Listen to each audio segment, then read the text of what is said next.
live with it. But yeah, hope everybody's doing well and looking forward to sharing some good info with everyone. So yeah, I think that we're set, and let's get going. Yes, we are live.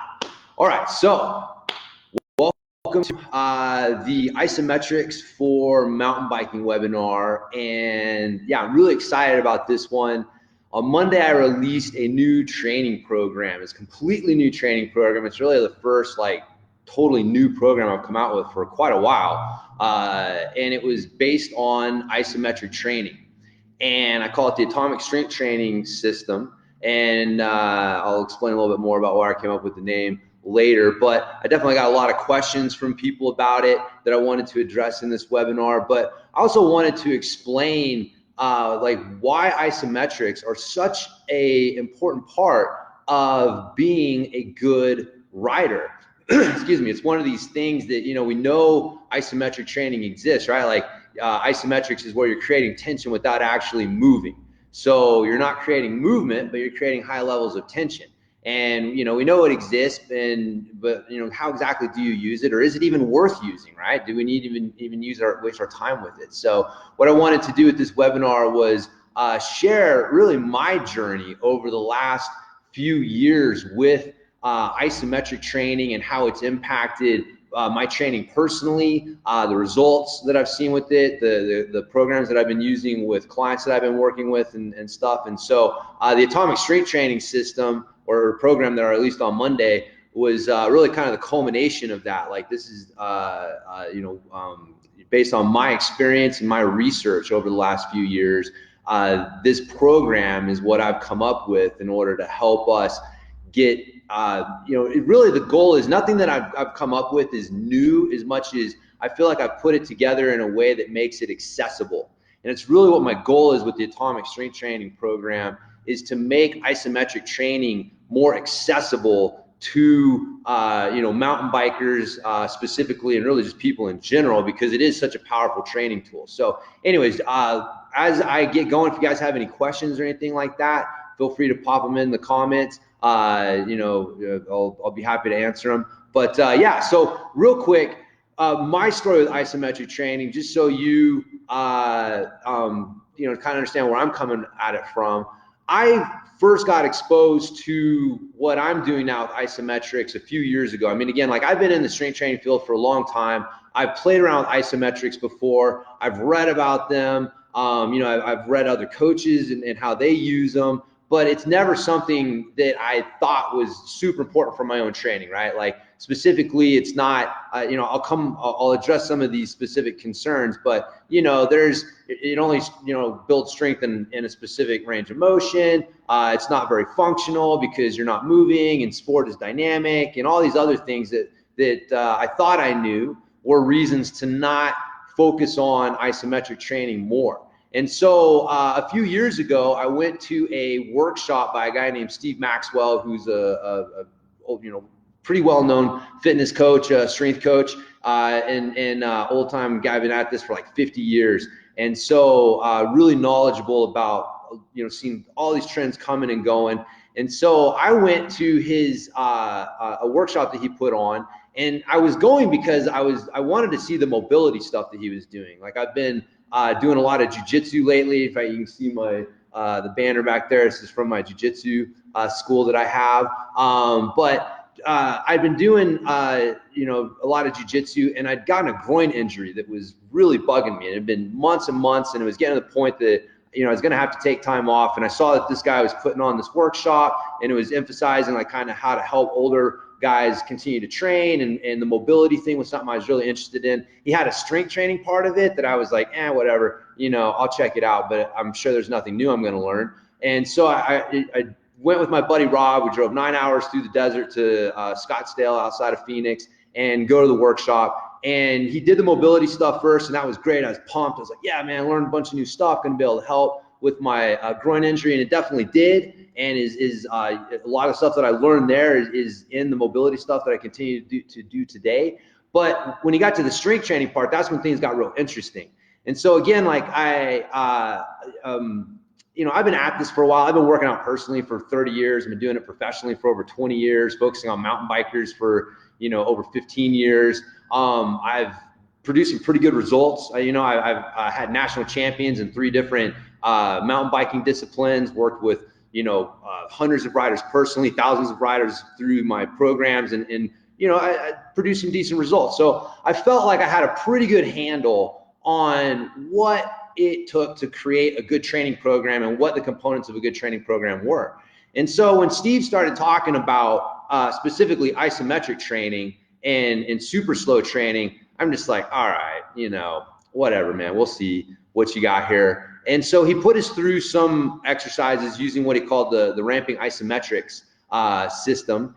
And it really blew me away, right? Like if you're not familiar with it, basically you get set up in a position, you're applying tension. So for example, like, you get like a jiu-jitsu belt, like I've got here. And so, you get set, you're going to do like a chest press, for example, right? So I'm going to push into this belt, I'm going to apply tension, but I don't move anywhere, right? So I'm applying the pressure, I'm applying the tension, but I'm not creating movement. That's what makes it an isometric movement.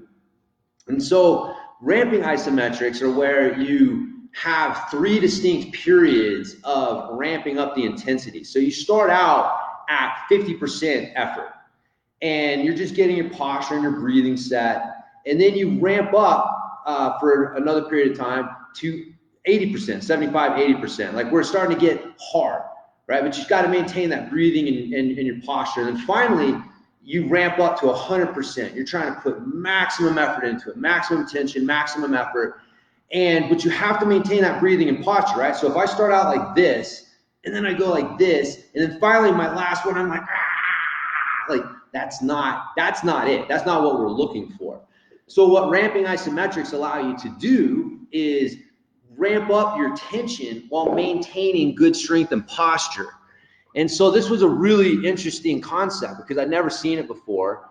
And what it allowed me to do was to take muscles and fatigue them and like to almost like to fatigue in some levels, right? And so like training to failure, we all know we want to train to failure produces results, right? Like you want to train to that failure point. You need to take your muscles to exhaustion to force them to adapt.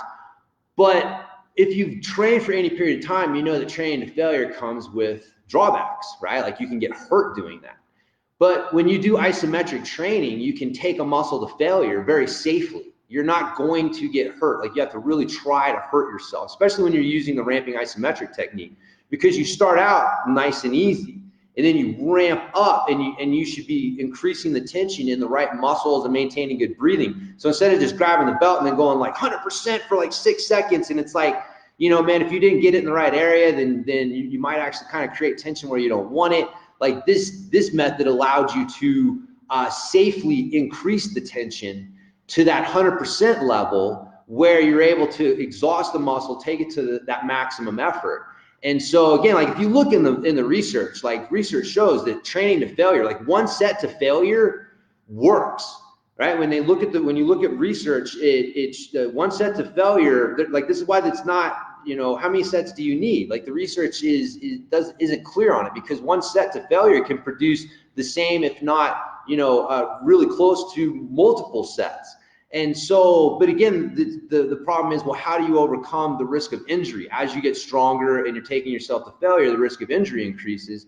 And so that was one of the things that I realized real quickly doing the ramping isometrics, was that you're able to do that with isometrics, continue to train muscles to that 1 set to failure, which works, but do it in a safe way. And so the one that really opened my eyes to this was the glute bridge. And again, I'm all about glutes, talking about glutes, right?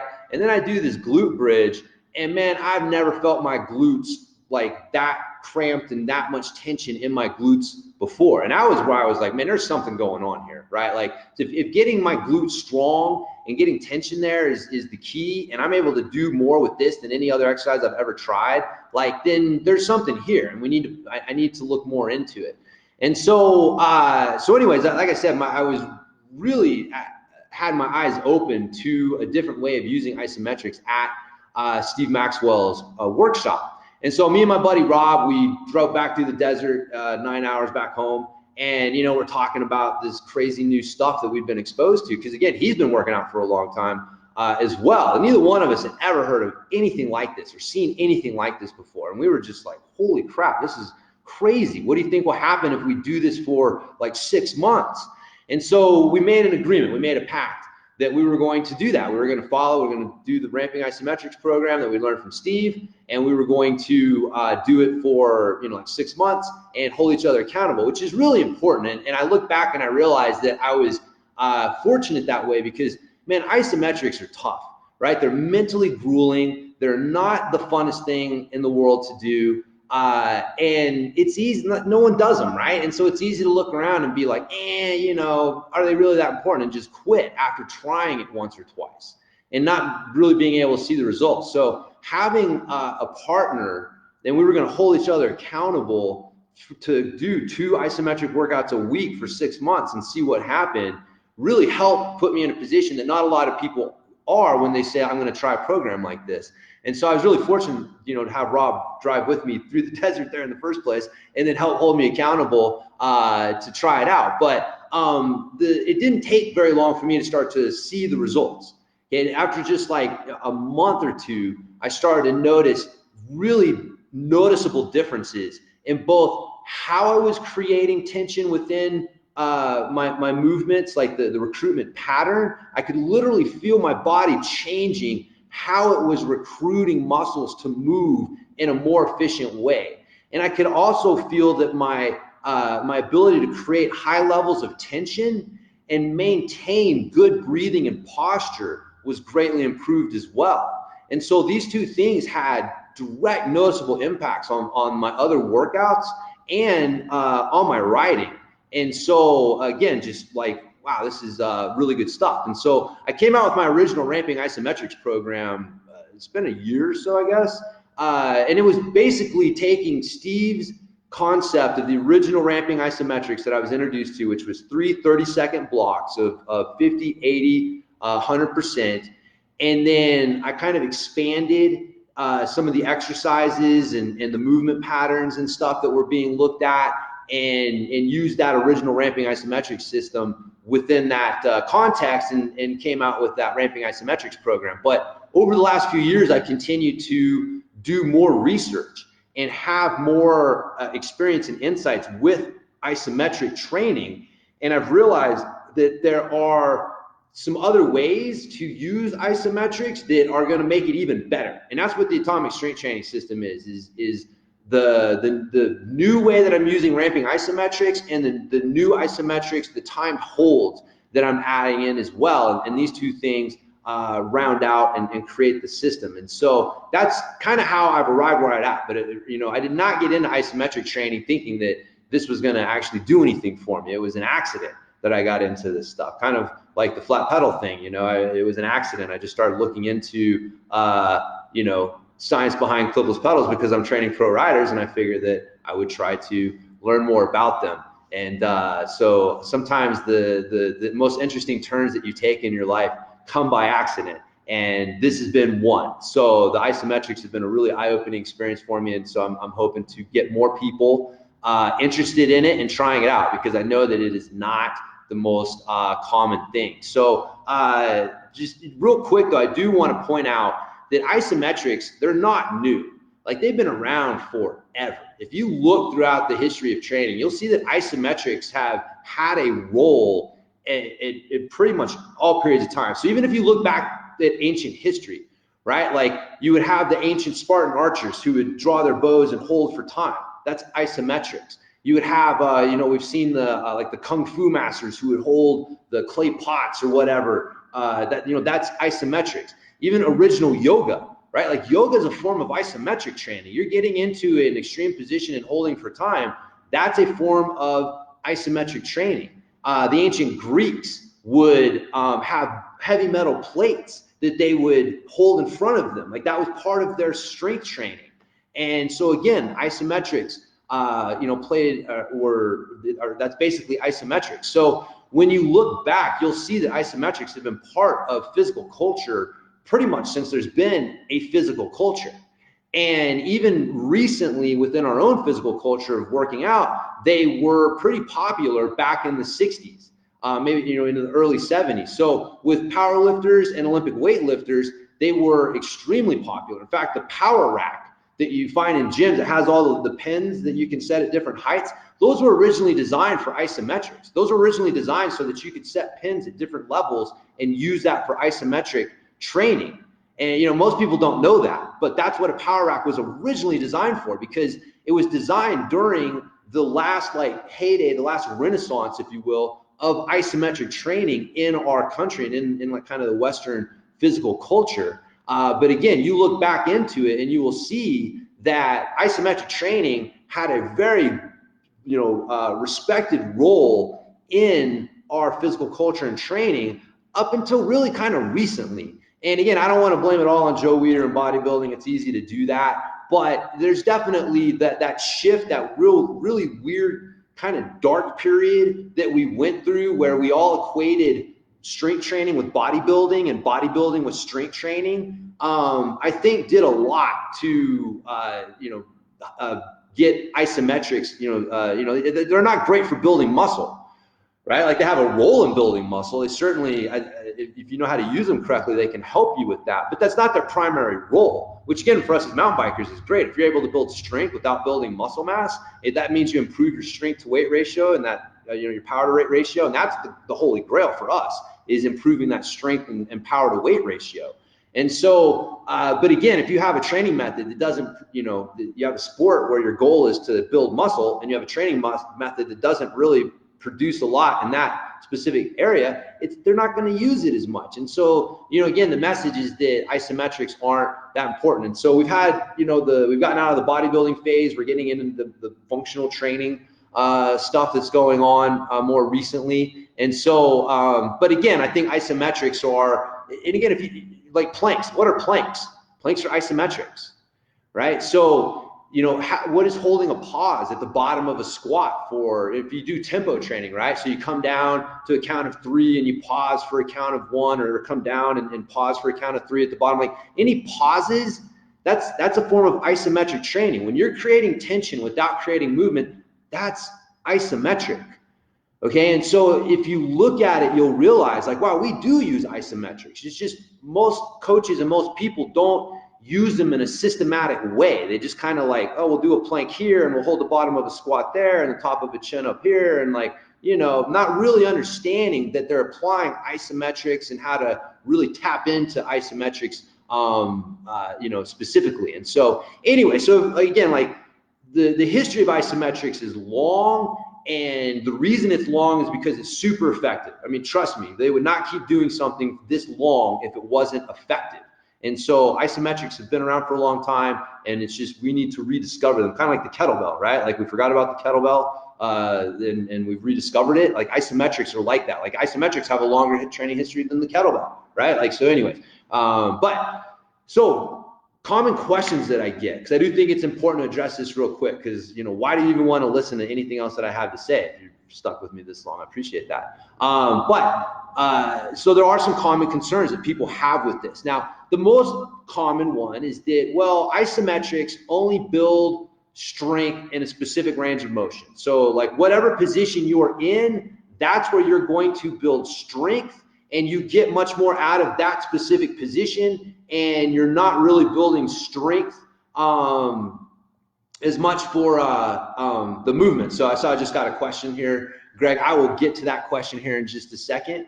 But anyways, sorry. Again, the idea is like if I'm doing an isometric exercise and it only builds strength in a specific range of motion, well, wouldn't doing a movement exercise where I'm going through the full range of motion be more efficient, because I'm building strength throughout that full range of motion?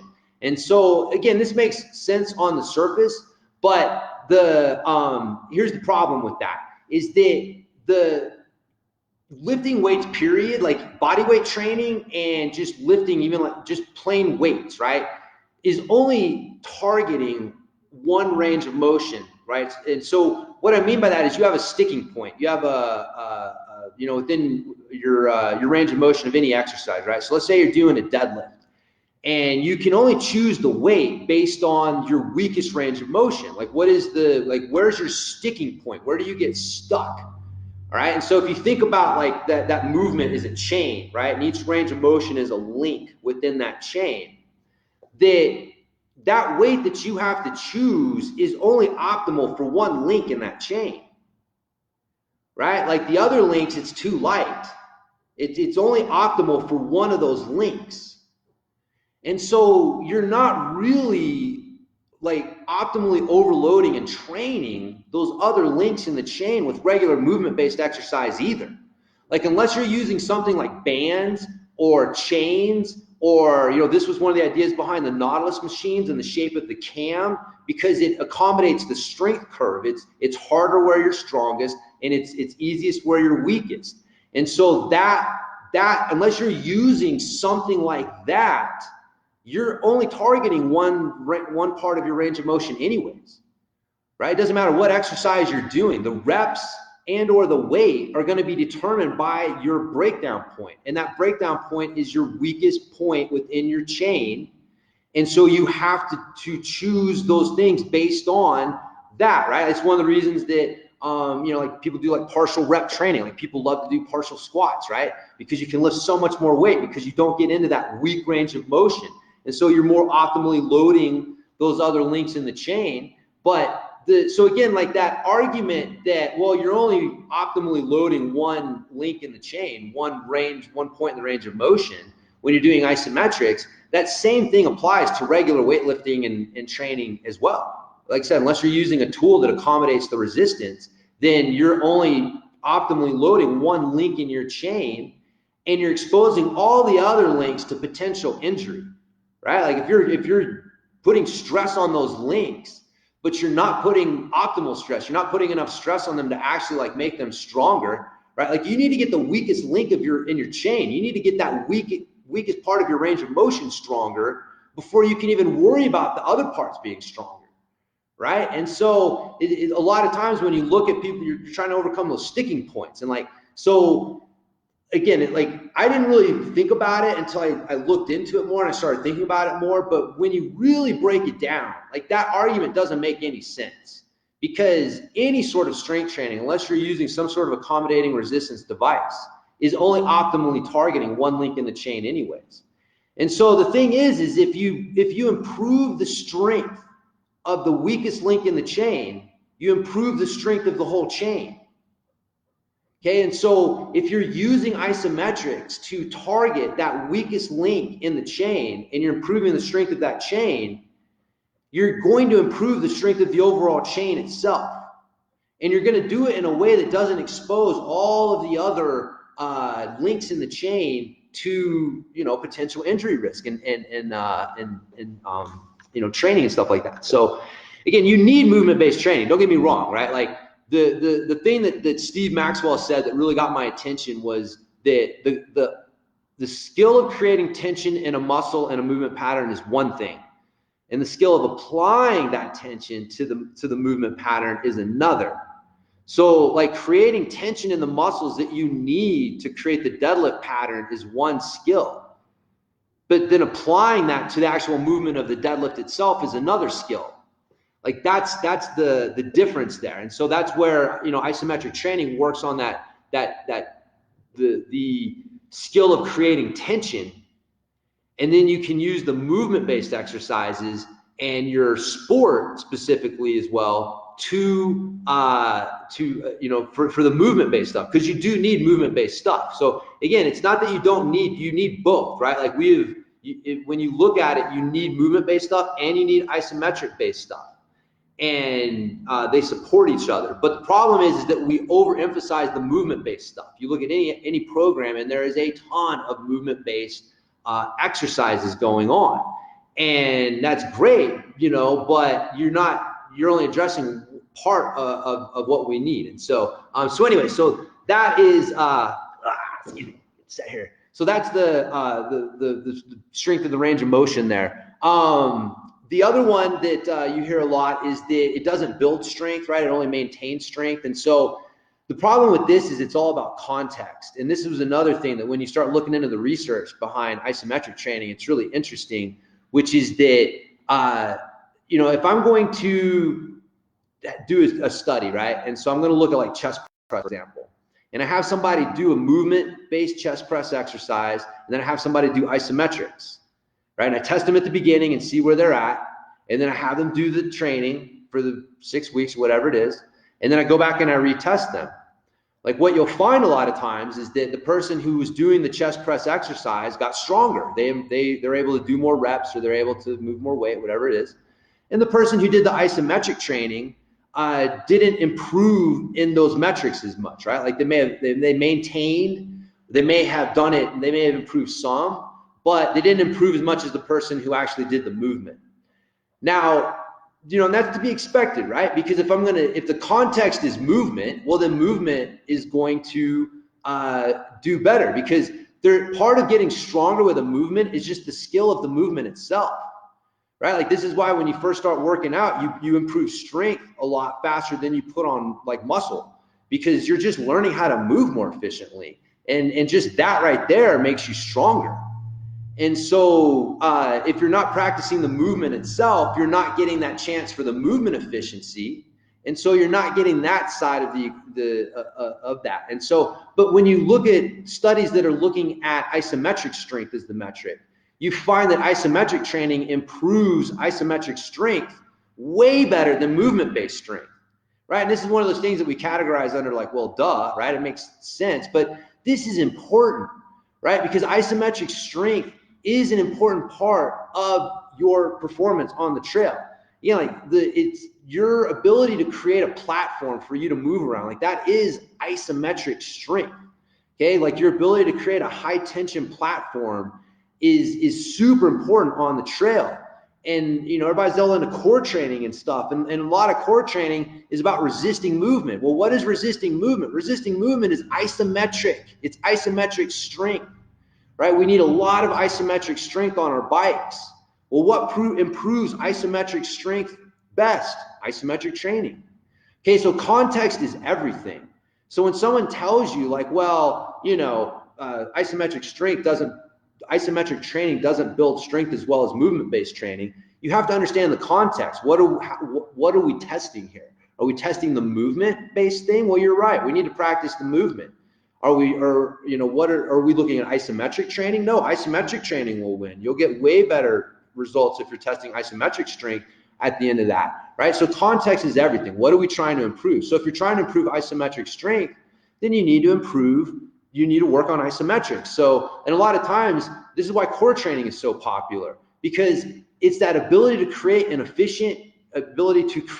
maintain an efficient platform that is usually the weak link for us on the trail. It's not just the arms and legs ability to move and create strength and power. It's the ability for us to create that platform around which we want to move. So again, this is why core training is so popular. That's what you're trying to do. So isometrics is really like the ultimate core training in some way. So, and again, the best thing to do is combine both. This is the reason that powerlifters and Olympic weightlifters, still do and used to do it a lot with, they use isometric training to get stronger. Okay, so it's not just movement-based training and it's not just isometric-based training. It's like you need to use both in conjunction in a smart way, because they both do two different things. And so knowing how to do that is the key. And again, that's kind of what I was hoping to do with the Atomic Strength Training System, was make that accessible to mountain bikers using that other side of the equation. So if you want to get strongest, you use both. You don't just focus on movement-based training.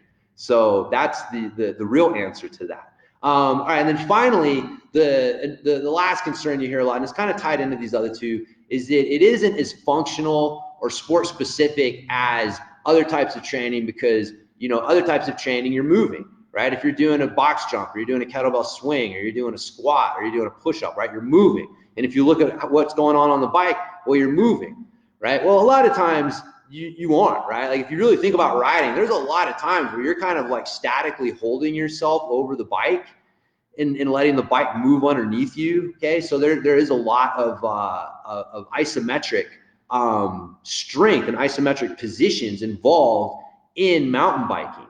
And so again, like when you're talking about sport specific, we're trying to create the general, in the gym, we're trying to create the general physical building blocks that you need to create the specific athlete that you want when you're doing your sport specific training. And so I'm not worried about sport specific in the form of it looking like mountain biking in the gym. That's where we really screw up, when you try to make things look like mountain biking.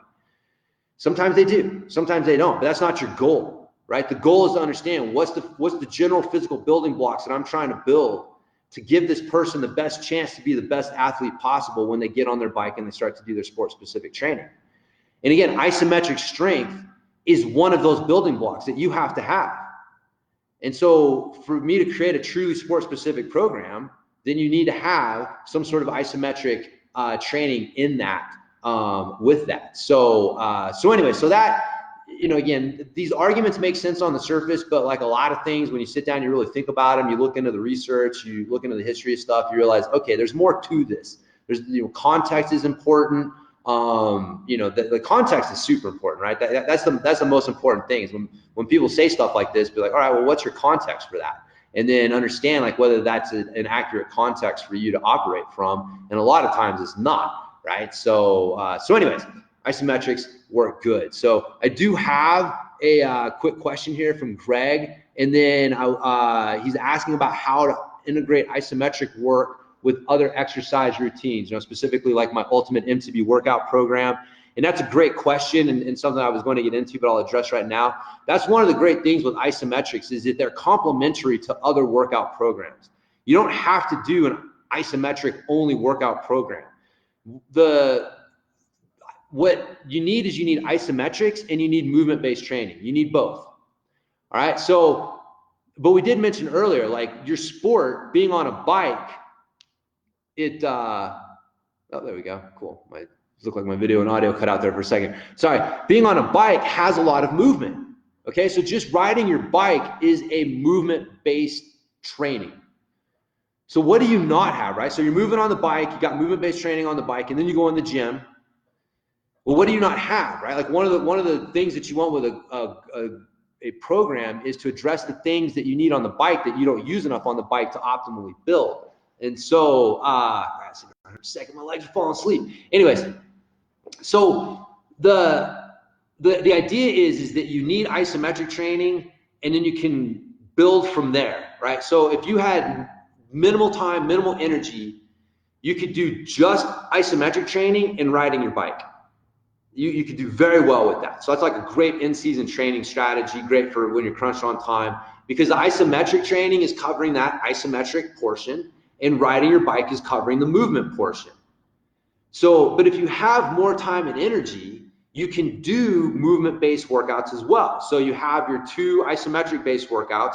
And again, the great thing about isometric training is they don't take very long. They don't leave you sore and tired. They don't take a ton of energy to do. And so you can do other movement-based workouts. Like personally, I'll do 2 isometric workouts a week, and 1 or 2 movement-based workouts a week. And so that would be how I would combine that. You know, you can do your other workouts, but you just kind of add in. And so if you're usually doing 3 days a week with another routine, maybe you do 2 and 2, like 2 days of isometrics and 2 days of your other workout. And so anyways, but that's one of the good things about isometrics, is you can combine them with other stuff. It can be a standalone program along with your riding, or they can be integrated into other workouts and things that you're doing to kind of just shore up and make sure we're emphasizing that isometric part of what we're trying to do with that. So anyways, good stuff there. And so let's see here. Brandon's asking about the ramping isometrics. So this is another good question. The Atomic Strength Training System is an evolution of the ramping isometrics. It's a different program, right? Like that's why I created a different name for it. Really, the idea came, if you've ever read the book Atomic Habits, I was reading that book, and the name behind Atomic Habits really struck home for me with this program, which is that the strength of this program is that it changes your strength on an atomic level, right? Like it changes the act. Like what is strength? Well, strength is tension, right? Like if you dissected strength and cut it open to see what makes up strength, you wouldn't find tiny deadlifts in there, right? Like deadlifts are an expression of strength. Well, what is strength? Strength is tension. Tension, your ability to create and control tension dictates, is a prerequisite for you to be able to create strength. And so so you changing your ability to create and control tension changes your strength on this atomic level, this fundamental level. Like you're actually changing the atomic nature of your tension creation abilities and your strength. And so, but that's the idea behind it and behind the name. But that's why I came up with another name instead of calling it like Ramping Isometrics, version 2, because it's a completely different workout. It's completely different training program. The Ramping Isometrics program is still really great. Steve Maxwell still has some good programs based on that, but this is kind of an evolution of that concept and really a unique application of it to the problem of getting stronger. So you can do the Ramping Isometrics first, or jump into the atomic strength training. Either one will do it, but the atomic strength training is kind of it's an evolution and really the pinnacle of it right now for me. I'm sure I'll have some other ideas down the road. But so anyways, so moving on here, I wanted to get into the isometrics themselves, and I wanted to give you guys a couple examples so you can kind of see how these things work and the logic behind the system. Now, again, I mentioned this before, there is science behind isometrics. I need to break down, I need to get the studies together. I have the studies like on my computer, but to get the little references and put them on a post and all that stuff, I still got to do that stuff. But again, you dig into it a little bit, you'll find all sorts of interesting science around isometrics. But the two main things is that isometrics do build cardio. Again, one of the studies that I came across found that isometric training increased the enzymes that are responsible for oxidative metabolism within the cell. So basically, it improved the cell's ability to use the oxygen that you've taken in. And so again, I remember the quote of it was, surprisingly, isometrics appear to also improve aerobic metabolism. And so they do improve your cardio. It's not just a strength training thing. And then, like I mentioned before, they improve isometric training better than anything else. And so the isometric strength better than anything else. So when you look at the science, there is a good science behind this program and what we're trying to accomplish with it. So there's two types of isometrics when you look into it. There's resisting and there's overcoming. And so the best way to think about it is, I'll use the chest press, for example. So when I am getting set up in my chest press position with the belt here, and I'm pushing into something that doesn't move, this belt won't move, and I'm pushing into it. This is overcoming. I'm trying to overcome this. I'm not going to, right? But that's my goal. I'm driving into it, pushing into it. The other part would be to use a resistance band. Okay, and I'll get into these here in a second, because this is part of the training system, how we're hitting this at two different angles. And so I get set up in the same position. Okay, and now I am trying to resist something that's pulling back. Okay, so I'm not driving into this, like this will move, but I'm trying to keep it from pulling me back. And so this is resisting. I'm resisting the pressure pushing in on me, whereas overcoming, I'm trying to push pressure out away from me. And so these are two different things. They're two different types of isometrics, and they do two different things in general, right? So I'm getting into some generalities here. I'm as to the logic behind the atomic strength training system. And so the overcoming, where I'm pushing into something, is really good for building up the skill of creating high levels of tension. I'm trying to maximize how much tension I can create and create as much force and pressure and tension as possible into this movement. The resisting works on my recruitment pattern. When I'm sitting in a position, resisting, I'm trying to, resist the band pulling in, or for example, like getting into just like a bodyweight squat is another good example. For a lot of people, just holding a bodyweight squat for, 60 to 90 seconds is almost impossible, right? It's super hard. And so, but you sitting in that position, you're not trying to create high levels of tension. What you're doing is you're trying to maintain this position. And now what this forces your body to do is figure out, well, what's the most efficient way to hold this position?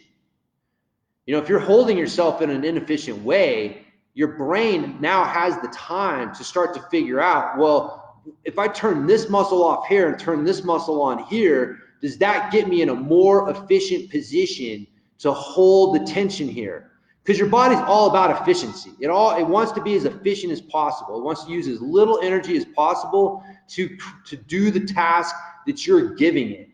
And so if you're asking it to hold a position for a long period of time, it's going to look at that as a problem of, well, how do I hold this position as efficiently as possible? And so that starts to change your recruitment pattern. It starts to change how your body recruits the muscles in order to get into and maintain that position.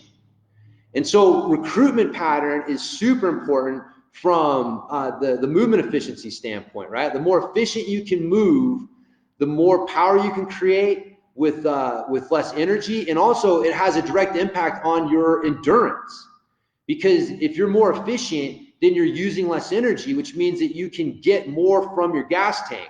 So again, like one of the goals of cardio training is not only to build the size of your gas tank, but also to make you more fuel efficient so that you use less fuel from that tank over time.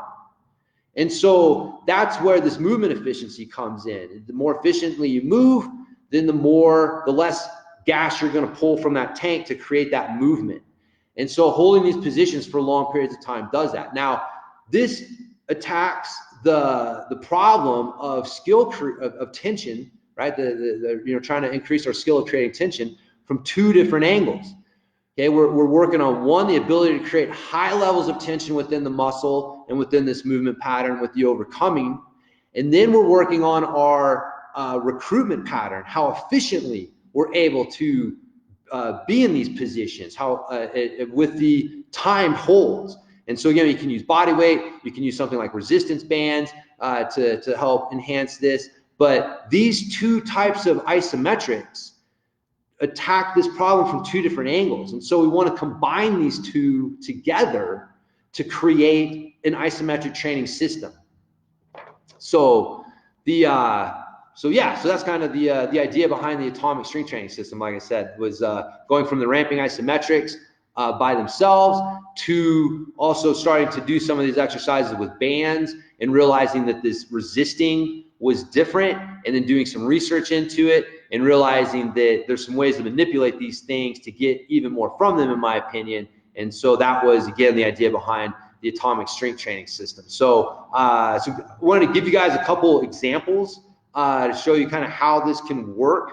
And again, once you kind of know the basics and with a little imagination, it's not that hard to come up with some good isometric exercises and ways to integrate them in. Like, you can do isometric training by itself. Another way that you can do it is add it into your program. So you can, like where you would normally have like your, heavy lifts or whatever, where you'd be working on quote unquote strength, do a couple of isometric exercises instead. But anyways, there's all sorts of ways to integrate this and use this, but I just kind of want to get you guys' wheels turning a little bit with some of these things. So let me take a look at, so we looked at, I'm going to take a look at the deadlift. I think that would be a good movement pattern. I got a couple listed here that I thought would be good. I'm going to take a look at the deadlift, because the deadlift is a really good movement for us as riders, because our ability to get down low in that low attack position is important for being able to get down into the bottom of our range of motion on our bike and stay balanced. Okay, if we can't get into a good low hip hinge, then we're going to be unbalanced when we get into that bottom range of motion on our bike, and that's not a good thing to do. So I'm going to show you how we can use isometrics to help kind of work and train some of this stuff. Oh, my knees, sitting on my knees for too long. So that's what you get, 44-year-old knees, man. All right, so I'm going to start out by showing the overcoming isometrics, and I use ramping isometrics for this. Again, the original method was doing 30 seconds of each block. I've since cut that down like example would be like doing 30 seconds at 50%, 20 seconds at 80%, and then 10 seconds at 100%. And the idea behind that was that when I'm trying to create 100% effort, fatigue is the enemy. Any fatigue that I have is going to start to lower the tension that I'm able to create. And so by having a very short period of time, I'm able to create really high levels of tension. Whereas if I'm trying to hold it for 30 seconds, it's just not the same thing, right? So cutting the time down a little bit allows us to safely work on these really high tension levels that we're wanting to work on. So a deadlift, I can use a jiu-jitsu belt here. You can use something like a large beach towel. People have these. These are the forearm forklifts that you use to move like heavy furniture. These will work as well. So you just need some sort of strap that you can apply a lot of pressure and tension into, and it's not going to break on you. And so for the deadlift, I'm just going to do a basic one. We're going to start with the feet hip width apart, and then I'm going to do a good hip hinge to get into position. And again, a good hinge, I'm pushing my butt back while I'm letting my chest come down. So I like to imagine there's a button on the wall behind me. I don't know why. There's a big red button there, and I got to push it with my butt. So I got to push my butt back to that wall, right? I'm not wanting to squat down. I want to push my butt back and let my chest come down. And when I can't push my butt back anymore, I stop. I don't try to keep coming down. If I do, I end up rounding my back and getting into, an unbalanced position. The last thing you want to pay attention to is the balance on your feet. As I push my butt back, I don't want all my weight to shift to my heels and my toes to peel up. That's not what I want. I want to keep good pressure through the ball of my foot and my heel. I want to do a hip hinge through a strong, balanced foot because I want to apply pressure through a strong, balanced foot while I'm doing this. All right, so I get my straps. With this one, I wrap my hands so I'm not, making the grip the super weak link. But we get set in our position, right? So here I am in my deadlift position with the belt, getting ready for some ramping isometrics. So again, I squeeze my glutes, I drive my feet into the ground. I'm thinking about trying to push my butt over my feet, and you see, like, I'm not going anywhere, right? I'm not going to break this belt. And so I'm able to create high levels of tension in the muscles without creating any movement. And so, again, 30 seconds to 50%, and then I would ramp it up to 80%, and then finally ramp it up to 100%, trying to break the belt. When you're done, relax, a couple deep breaths, some fast and loose stuff to shake it out, get the tension levels down. And that's it, right? One set of that. And then you move on to the next exercise, the next thing you're going to do. And so that's how we would use the ramping isometrics, the overcoming. You can see I'm able to create really high levels of tension in this movement pattern safely, right? Like if I try to do a max deadlift, if I'm trying to take my posterior chain and my glutes and everything to failure doing deadlifts, the odds of me getting hurt are really high. Okay, I'm putting a lot of mechanical stress on my joints when I do that. But when I'm doing the isometrics, I'm not creating that mechanical stress through the joints. I don't have to worry about moving, just a little bit wrong and tweaking my back or something like that. So I can safely go to failure or very close to it and create way higher levels of tension than I can doing deadlifts using this and do it in a safe way and do it in a way that doesn't leave me tore up. Again, if I try to do, max deadlifts and to get stronger, the next day I'm going to be sore, right? The rest of the day I'm going to be shot. My nervous system is going to be fried, and I'm going to be sore the next day. Like riding my bike is not going to be a pleasant experience. Like that's just, comes with doing heavy deadlifts. But when I do this, I don't have any of that, right? Like after I do the workout, I feel more energized than when I started it. My muscles and my joints aren't sore and is beat up. Like, yeah, you get some soreness and feel some stuff, but it's not the same level as when you're trying to pump out heavy deadlifts or something.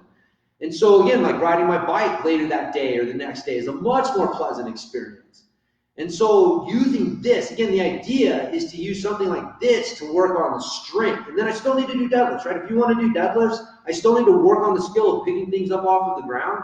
Yes, I do need, that's great. but now I'm not using deadlifts to get stronger, right? Like I'm using deadlifts to improve a movement skill, which is what movement-based exercise should be used for. Using movement-based exercise to get stronger is going about it wrong. You use isometrics to get stronger, and then you use the movement-based exercises to work on the skill of the movement. And now when you're working on the skill of the movement, what intensity level works best with that? About 80%, 60 to 80%, right? Like you can't learn if you're at 100%. You have to be in that sweet zone where you're being challenged, but it's not too hard. And so you will naturally, you don't have to go in the gym and do heavy deadlifts. You can keep the weight and the effort level under control because you're just working on a movement skill. And so again, it all works to keep you feeling good and injury-free. And again, like your ability to train consistently is one of the best things you can do to improve in anything. And so anyways, that's why, again, like the isometrics, like, once you add them in and you start using them correctly, it changes so many things on a fundamental level. Like your movement-based workouts don't have to be as hard.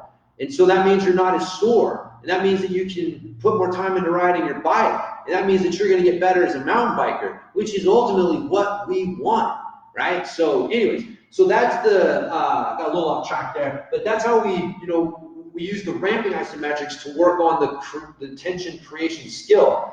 Now I can take a strength band, right? Like these are those big strength bands. People use these for like pull-up assists and things like that. You can get a set of 4 of them, pretty cheap, and a great training tool all around, but definitely for these. But I can get set in the same position here, right? I stand on my band, and now I'm holding on to the band, and now when I come up, now I'm having to resist the band, right? The band is trying to pull me back down.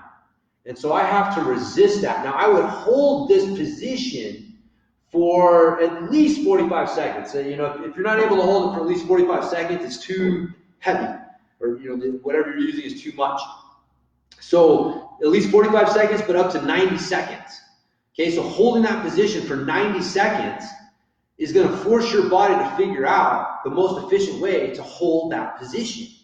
And again, it's hard to describe until you experience it, but you can literally feel your body change how it is recruiting and using muscles to hold itself in these positions as it fatigues, right? Like fatigue is the enemy of inefficient position.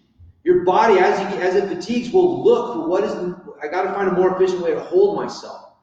And so again, these are not comfortable, man. These are hard. You're holding these things, and you're getting towards the end of it, and it's just taking all of your mental focus to hold that position. But man, your body is working overtime to figure out the most efficient way to hold that. And so it also works great. These 90-second holds work on your high tension cardio, right? Like we're all about high intensity intervals and sprints and stuff. Well, the reason that they work is because they create high tension levels in the body, and they force it to deal with the metabolic environment that high tension efforts create.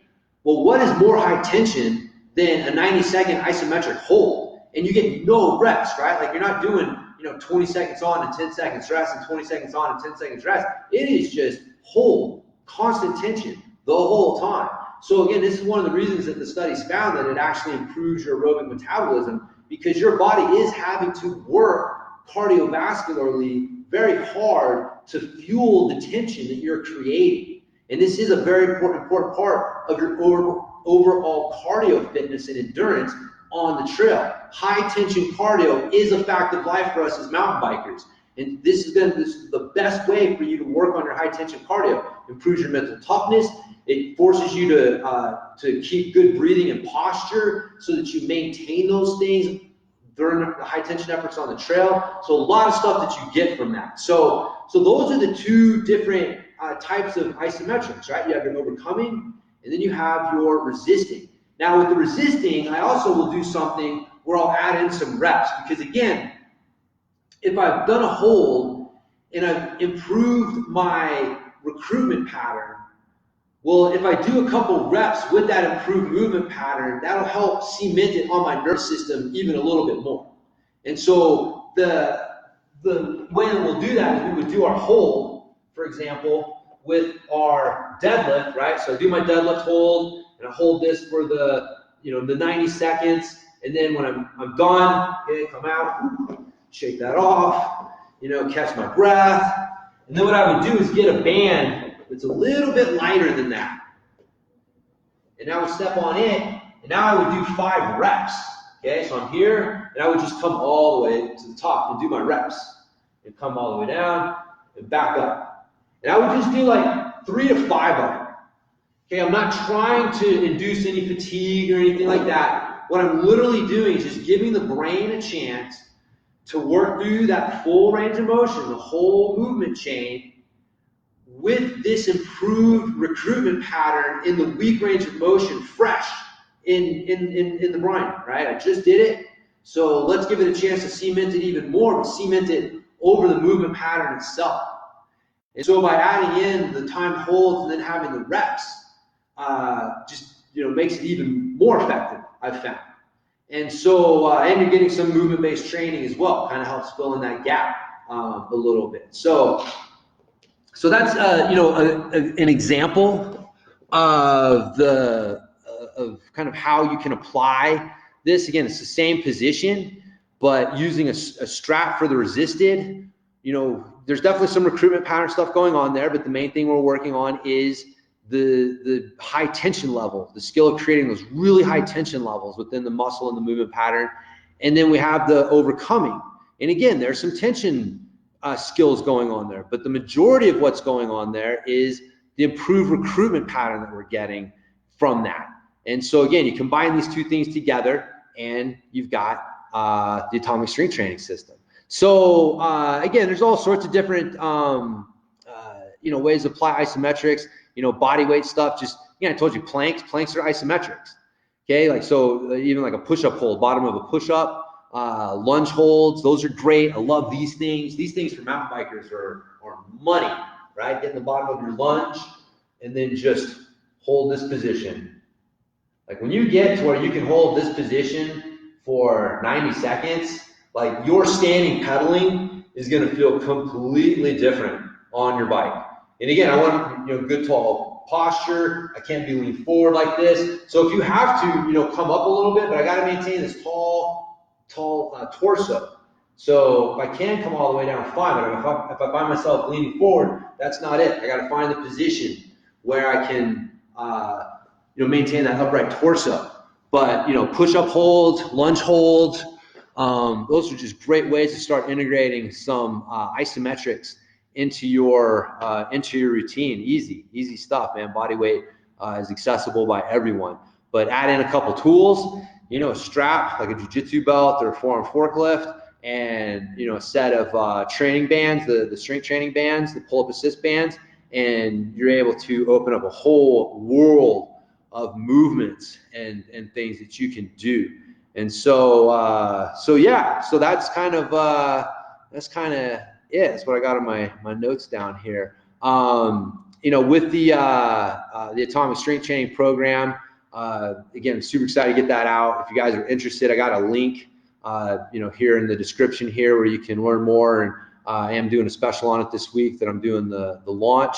But you get a intro program that takes you through the fundamentals of the Atomic Strength Training System and just gets you comfortable with isometric training in general.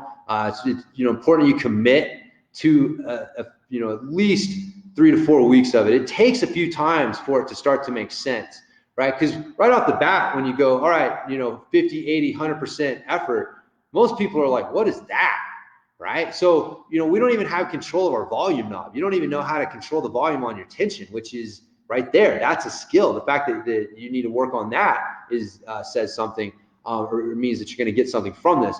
But so it takes a few workouts for it to start clicking and making sense with your brain, because you're working on skills that have lain dormant for a long time.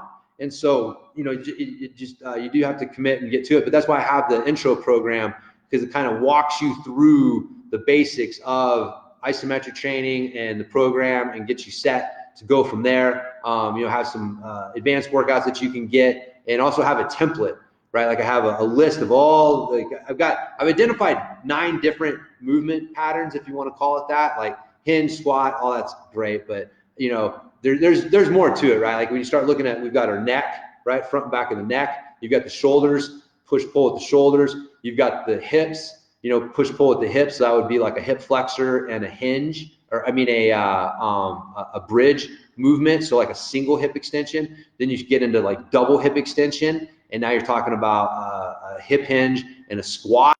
And then you also have leverage-based holds, like holding things out, like leverage-based stuff, holding weight out away from you. Leverage-based strength is super important to work on. And so it's something that we don't really work on a lot with our normal training programs. And so again, like having some leverage-based holds, you know, just taking light dumbbells and holding them out to the side, right? Or something in front of you. You can just hold a kettlebell in front of you. That's a great isometric exercise. And, you know, front holds and side holds used to be contested strongman lifts, and you know, again, they've just been like kind of forgotten about, and which again is unfortunate. But so yeah, but I show you the different exercises and give you a template so that you can actually create your own workouts. And so I wanted to give you guys the tools with this to show you kind of how to do it and some examples, and then give you the tools that you needed to run with it and start, you know, coming up with your own programs and your own things from there. And so yeah, that was kind of the goal with the program. Got a quick start guide so you can get going in like 15 minutes. But yeah, really excited about this program. Like I said, it's something I've been working on for the last couple of years, and I think it will really help you guys improve your MTB specific fitness in some unique ways. But so yeah, I think that's about it. I think if anybody else has any questions, I want to throw them up there. I think I got the questions that people asked answered. Man, I can't really think of anything else to throw out there, man. So hopefully you guys have gotten some stuff from this, and at least gotten you curious enough to look into isometric training and start experimenting with it a little bit on your own. But yeah, it's definitely a powerful training tool. Really easy to add into your program, especially for riders who are looking for this whole like riding for a lifetime thing that I've been promoting lately. Like this is the way that you're going to be able to stay strong as you get older, right? Like as we get older and our joints accumulate more wear and tear, movement-based training and trying to get stronger through movement-based training just starts to accumulate more and more problems. And so by having something like, you know, an isometric training program, the atomic strength training program, so that you can continue to work on the basic skills of tension, which is your basis of strength, and then you can use the movement-based stuff just for fun, right? Like you can do it if you can. If you don't want to, and when you do it, you're not trying to get in the gym and kill yourself, and that's how you're going to be able to sustain this stuff over the long run. But yeah, check out the link if you want to learn more. You can always hit me up at james@bikejames.com if you got any questions about this or really anything else riding related. But yeah, I appreciate everybody's time, and I'll talk to everybody next week.